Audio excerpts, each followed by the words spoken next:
Hello friends, welcome to Creative Medicine. In this lecture, we will learn about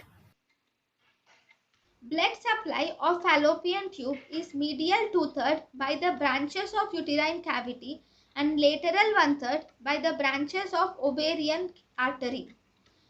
Then the lymphatic drainage of the fallopian tube is by the para-aortic lymph nodes mainly, and isthmus drains into the superficial inguinal nodes along the cornua of the uterus via the round ligaments.